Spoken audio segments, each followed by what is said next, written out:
As of May 12th, this year has been off to the wettest start on record. This month alone, Columbus has seen almost 6 inches of rain, and that has put a damper on road work and construction. Our Riley Livingston takes a look at how road crews are dealing with this weather. She joins us live from Columbus. Riley. The sun is finally out, and that means work is finally getting moving forward for construction crews all across the Golden Triangle. But days like this seem to be few and far between.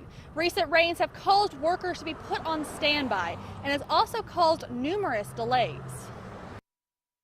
Heavy rains, floods, and tornadoes have all taken a toll on roads and bridges. Construction crews are doing their best to repair the old and build the new, but Mother Nature has been against them. The rain's just been horrible, and it's been difficult to deal with. Justin Harris says some weeks they're only getting in 1 or 2 days of work. Well, operationally speaking, if you're not working, you're not completing the job, and if you're not completing the job, you're not able to bill, you're not able to bill against your contract, and things don't go as well as they should. So you typically see an erosion of margin on the projects. When rain is in the forecast, crews do what they can to get ready. If we see the weather coming up, obviously we'll try to mitigate that through changing our schedule a bit to maybe work some increased hours before the rain comes in to get us to a certain situation that makes sense, or we have to mitigate it after the fact. But we like to try to plan as much ahead of time so that we can get as much work in as possible prior to the rain. Even with all that planning, sometimes it's back to square one.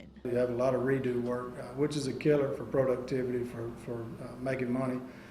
You don't want to have to do things twice. Concrete and steel can only last so long, and the recent weather isn't helping aging roads and bridges. When you have an inclement weather event, that a lot of times it does affect that infrastructure. For instance, here in Columbus, the Plymouth Road incident, we had the road washed out, and we weren't involved in that project, but luckily the city was able to get onto it very quickly. But I think you'll see more and more of that as our infrastructure ages and you continue to have weather events.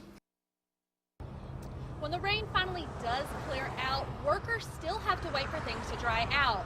Earlier today, dirt like this around here was still damp, causing construction workers have to change their plans yet again. Reporting live in Columbus, Riley Livingston, WCBI News.